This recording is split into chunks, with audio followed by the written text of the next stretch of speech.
Hi guys, Jared here at Day Traders FX. Time for the daily video update. I just wanted to point out really quick for anybody that is interested in a free trial and checking us out in our live trade room. We meet twice a day, every 12 hours, pretty much all week long. You can do so at daytradersfx.com. Here's a little video introduction on what the site is about and how it works. You can follow me on Facebook, Twitter, and YouTube and get all my daily video and updates in any of those sources there. Okay, let's get right on to it. Today was a little bit of a positive day for stocks. You can see the S&P and Dow ended up higher by just a little bit. Dow about 3 points up, S&P about 50, Dow 53 points up, and S&P about 3 points up. And you can see that the Fed, we had a little bit of Fed speech today, not the big FOMC stuff, but just one of the individual voting members of the FOMC spoke and talked kind of about being unclear on what the Fed is up to, whether they're going to start tapering off or adding. And you can see that he focused a little bit more on they're not ready to start cutting things back just yet. And that is definitely dollar negative, and we saw that happen on some of these other pairs that we're going to look at in just a moment. As far as news goes today, we have a little bit of Japanese news coming out, and then tomorrow is where we get hit with just crazy amounts of news. That's where tomorrow we have the FOMC meeting minutes. Tomorrow morning we have Bernanke speaking as well. We have some Canadian news, retail sales, existing home sales for the U.S., MPC. We have our meeting minutes for the U.K. as well. So it's going to be a big day for pound and US dollars and for CAD as well. So just be ready for it. It's gonna probably be a pretty good amount of action. Okay, so euro dollar with the Fed speech. Again, it's just kind of the minor part of it. We'll get a lot more information and news tomorrow. We have right here that excuse me, that we're starting to get a little bit of a bullish pattern here on the euro dollar. One thing that has happened with the movement today is you can see that we're kind of working on a little bit of a potential inverted head and shoulders pattern from this 1 hour chart. So over the last couple of days, here's our shoulder, a little dip down for the head, another shoulder. Where I get concerned and where I think the euro dollar may continue to rally is a break of 129.30. We get above that. Now this candle right here hit about 129.33 and this guy was 129.29. So, you know, basically a break above this level, and I think we're headed, you know, possibly up into the 130 area, maybe even a little bit higher. We've got a longer term sell position short up here. And we may look at taking profit on that sooner than later. And definitely, if we get a break of this 129.30, I think that this euro dollar may rally a bit more. We've got some missed pivots we've got to take out, and so that's kind of the situation. Now, the other thing is on this longer run right here of the euro dollar. So this high to low is, I think, about 400 and change pips, right about 400 pips on the dot, actually.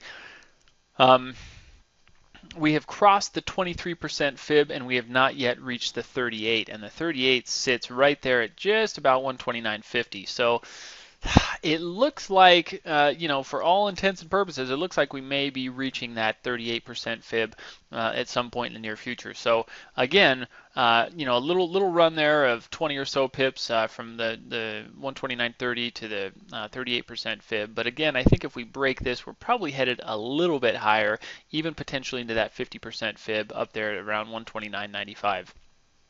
So I wouldn't be too surprised to see that happen. And once again, we'll be looking at potentially taking profit on our existing shorts. So above 129.30, possibly time to get long. If we can make a nice significant run back below 129.00, then we might be in the safe zone. We probably even need to get below about 128.90 to get safe there. That's kind of a sell opportunity. But likewise, there's always the opportunity of, you can see that currently we're only about 15 pips from this high. So there's an opportunity as well to short at current market price. And if it breaks above this high, definitely get out and reverse your position. So that'll be something to look at and keep an eye on. So that's a little bit of what's going on with this euro dollar. So we're in a little bit of a holding pattern right now, and we do need to see what the Fed and the FOMC statement holds for us tomorrow. So we'll be looking at that.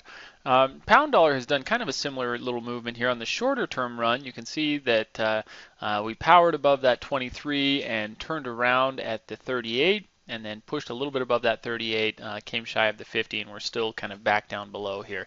So I'm kind of just holding off on the pound dollar. I'd like to get short in this one just below around 152.00 again.